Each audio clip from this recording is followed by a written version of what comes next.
இந்த வீடியோவில் நம்ம ஃப்ரெஞ்ச் ஃப்ரை செய்வது எப்படின்றத பற்றி பார்க்க போகிறோம். ஃப்ரெஞ்ச் ஃப்ரை செய்வதற்கு நான் உருளைக்கிழங்கு நல்லா தோல் சீவி எடுத்துக்கோங்க. பெரிய உருளைக்கிழங்காக பார்த்து இது மாதிரி கட் பண்ணிக்கோங்க. ஃப்ரெஞ்ச் ஃப்ரைக்கு இது மாதிரி கட் பண்ணிக்கோங்க.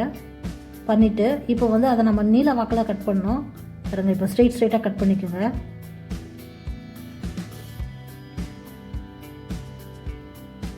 ஸ்ட்ரெயிட்டாக கட் பண்ணிக்கோங்க.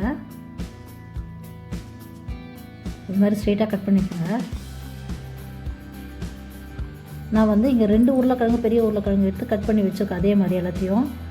இப்போ நம்ம இதை என்ன பண்ணணும்னா, ஒரு கடாயில் தண்ணி ஊற்றி நல்லா கொதித்து வரும்போது இதை எடுத்து அதில் போட்டுக்கோங்க. போட்டு ஒரு பாதி வேக்காடு வேகணும். இது ஃபுல்லாக வேக விட்டுறாதீங்க. கொஞ்சம் பாதி வெந்த உடனே பாருங்கள், பாதி நல்லா வெந்துருச்சு. பாதி வேக்காடு வெந்து போச்சு. இதை எடுத்து நம்ம ஃபில்டர் பண்ணி வச்சுக்கலாம். அந்த தண்ணியை ஃபில்டர் பண்ணிட்டு எடுத்து வச்சுக்கோங்க இதை தனியாக. இப்போது ஒரு பவுலில் ஒரு 3 ஸ்பூன் அளவுக்கு கார்ன்ஃப்ளவர் மாவு போட்டுக்கோங்க.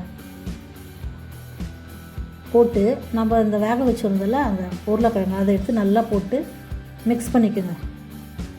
நல்லா கலக்கி விட்ருங்க. அது அப்படியே போய் ஒட்டிக்கும் அந்த கார்ன்ஃப்ளவர் மாவு அதில். இதை ஒரு அரை மணி நேரம் ஃப்ரிட்ஜில் வச்சுடுங்க. ஃப்ரிட்ஜில் எடுத்துட்டேன் நான். இப்போது அரை மணி நேரம் ஆகிடுச்சு. இப்போ ஒரு எண்ணெயை காய வச்சுக்கோங்க. ஒரு பாத்திரத்தில் கடாயில் காய வச்சுட்டு கொஞ்சம் மீடியம் ஃப்ளேமில் வச்சு இதை ஒன்று ஒன்றா போட்டுக்கோங்க. ஹை ஃப்ளேமில் வைக்காதீங்க, மீடியம் ஃப்ளேமில் வச்சு பொரிச்சு எடுத்துக்கலாம். அதுவும் ஃபுல்லாக பொரிக்கக்கூடாது, கொஞ்சம் பாதி அளவு பொரித்து எடுத்து வச்சுக்கலாம்.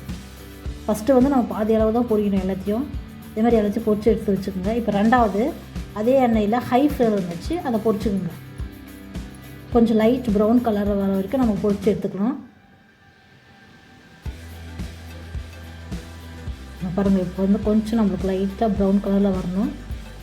பாருங்கள், வந்துருச்சு. இது மாதிரி வரணும் ப்ரௌன் கலரில் லைட்டாக வரும்போது நீங்கள் அதை எடுத்து ஒரு தட்டில் எடுத்து வச்சுக்கோங்க. எல்லாத்தையும் நான் பொரித்து எடுத்து வச்சுட்டேன். இப்போ லைட்டாக கொஞ்சம் உப்பு தேவையான அளவு லைட்டாக போட்டுக்கோங்க. ஒரு அரை ஸ்பூன் அளவுக்கு மிளகாத்தூள் போட்டுக்கோங்க. போட்டு அதை நல்லா குலுக்கி விட்ருங்க. இது மாதிரி நல்லா குலுக்குங்க. பாருங்கள், சவுண்டு நல்லா கேட்கும் நம்மளுக்கு. இது மாதிரி சவுண்டு கேட்டதுன்னா நம்மளுக்கு நல்லா கிறிஸ்பியான ஃப்ரெஞ்ச் ஃப்ரை கிடச்சிருக்குதுன்னு அர்த்தம். ஃப்ரெஞ்ச் ஃப்ரை ரெடி ஆகிடுச்சு. இந்த வீடியோ பிடிச்சிருந்தால் லைக் பண்ணுங்கள், ஷேர் பண்ணுங்கள், சப்ஸ்கிரைப் பண்ணுங்கள். மறக்காமல் பெல் ஐக்கானை கிளிக் பண்ணுங்கள்.